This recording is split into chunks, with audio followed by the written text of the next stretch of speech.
There is an old saying from the mountains where I once lived: give to the wise and you receive wisdom in return. Give to the fool and you receive hunger. For most of my life, I thought this was a warning about other people, about choosing carefully who to trust with your money. It took me 60 years to understand the truth was far more uncomfortable. The fool in that saying is not always someone else. Sometimes the fool is the very person holding the gift. Sit with me for the next 20 minutes, and I will show you exactly what I mean, and how this one misunderstanding may be quietly draining your wealth, your peace, and your family without you ever noticing. My name does not matter. People call me the Silent Sage. I have lived 90 years in this world, 30 of them in a mountain sanctuary, far from markets, far from money, far from the noise that convinces men they need more than they do. I did not always live without wealth. I once had quite a lot of it. What I am about to tell you, I did not learn from books. I learned it by losing things, and by watching others lose far more. Let me tell you the truth about money that almost no one says out loud. Money is not a number. Money is a mirror. It does not create character. It reveals it. Give a generous person wealth, and you will see generosity grow larger. Give a fearful person wealth, and you will see fear grow larger, dressed up as caution, as control, as the endless need for more. Give a greedy person wealth, and greed simply finds better tools. This is why the wise grow steady with money, and the foolish grow restless with it. It is never about the amount. It is about what was already living inside the person before the money arrived. Here is the part that stings. If you have ever felt that money slips through your hands no matter how much arrives, the problem was never the amount you earned. It was the character receiving it. Wealth does not fix a person. It simply makes them louder. Let me tell you about a man I knew. Not from legend, from my own life in the years before the mountains. His name was Karim. We grew up in the same village, sons of farmers, equally poor, equally hungry as boys. By the time we reached our 30s, fortune had touched him strangely, an inheritance from a distant relative he barely remembered, a sum larger than either of us had ever imagined holding in our hands. I watched what happened next very closely, because I was young then, and I wanted to learn what wealth does to a man. In the first year, Karim was generous beyond reason. He gave to everyone who asked. A cousin needed a roof. Karim paid for it without a second thought. A neighbor's son wanted to start a business. Karim handed him the money before he had even finished explaining the plan. A friend from childhood claimed hardship. Karim never asked a single question. I admired him for this at first. I thought, here is a man whose heart grew along with his fortune. But within 3 years, something had shifted. The cousin with the new roof never visited again. He avoided Karim entirely, embarrassed by debts he could never repay and resentful of the embarrassment itself. The neighbor's son lost the business within a year, blamed Karim for giving him too much too soon without guidance, and spoke of him bitterly in the village square. The childhood friend asked for money a second time, a third time, a fourth, and when Karim finally said no, that friend told everyone in the village that Karim had become cold, arrogant, that wealth had ruined him. By the 5th year, Karim was a wealthy man with almost no one left who genuinely respected him. He had given generously to nearly everyone, and somehow it had earned him resentment instead of love. I went to visit him during this time. I found him sitting alone in a large house, surrounded by furniture he had bought but rarely used, staring at nothing in particular. I asked him, "Karim, where did it go wrong? You gave so much. Why does no one seem grateful?" He looked at me, and what he said I have never forgotten. He said, "I gave to everyone who asked. I never asked myself if they were wise enough to receive it." I did not understand him then. I was still young. It took me decades, and watching many more lives unfold to understand what he meant.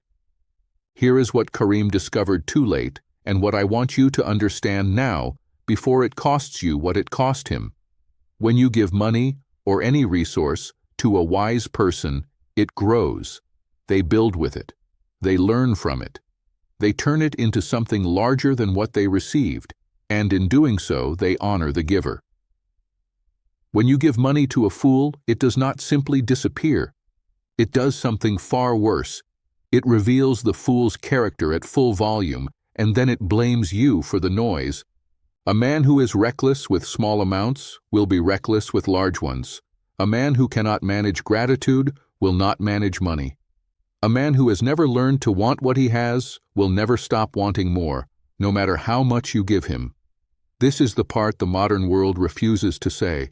We are taught that generosity is always virtuous, that giving is always good, that the measure of a kind heart is how freely it opens its hands. But the ancient teaching was wiser than this. It said, discernment must come before generosity, not instead of generosity, before it. Give to the wise, and your gift becomes a seed. Give to the fool, and your gift becomes a wound, first to them and eventually to you. Now let me speak about the other side of this, because greed is not only the hand that takes too much. Greed is also the hand that gives without thought, hoping to be loved for it. Many people believe they are generous when in truth they are simply afraid. Afraid of being thought selfish, afraid of disappointing someone, afraid of the silence that follows saying no. So they give, not from abundance of spirit, but from poverty of courage. This too is a form of greed. It is greed for approval, dressed in the clothing of kindness. The truly generous person can say no and remain at peace.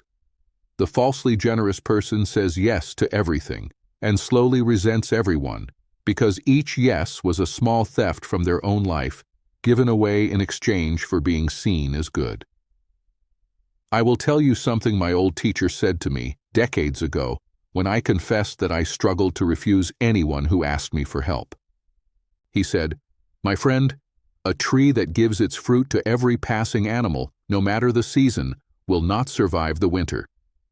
Give what you can spare, when you can spare it, to those who will use it well." This is not selfishness. This is wisdom wearing the face of restraint. I have carried those words for 60 years. There is one more piece of this teaching I must share, because it touches nearly everyone who has ever had even a little more than their neighbor.